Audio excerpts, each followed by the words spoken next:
Sanibonani babukeli emakhaya ngamakhaya la kufinyelela khona le video khona la kwimlula TV. Ake ngithi nje mawuqala nqa ungena kule channel sacela uklikhe i-notification, uklikhe usubscribe bese ungakhohlwa uklikha i-notification bell ukuze thina njalo uma sifaka i-video entsha kubona oyithola kuqala. Uyazi ke nawe mlaleli lapho ekhaya ukuthi sihlezi siniphethele indaba ezishisayo nezivuthayo. Namhlanje ke siniphathele nanzi kungumhla ka-13 December 2020.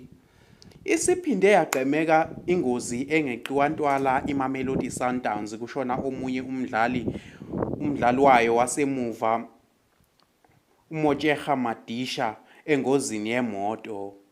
iMamelodi Sundowns ibingakaphawuli ngalolu daba, kodwa ngokwembiko kuvela ukuthi ingozi yenzeke ngomgqibelo ebusuku. Kwenzeka lokhu nje ngasekupheleni kwenyanga edlule kushone omunye umdlali weDowns engozini yemoto uAnele Ngcongca obefihlwa kuleli sonto.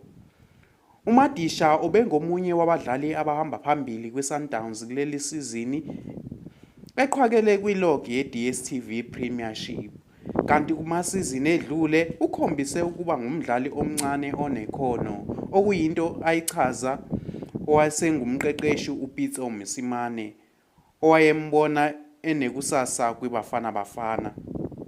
Izona ke lezi besikuphethele zona mlaleli osukwini lanamhlanje. Ngithi nje nisale kahle, ningakhohlwa ukusubscribe kwi-channel yethu edumile.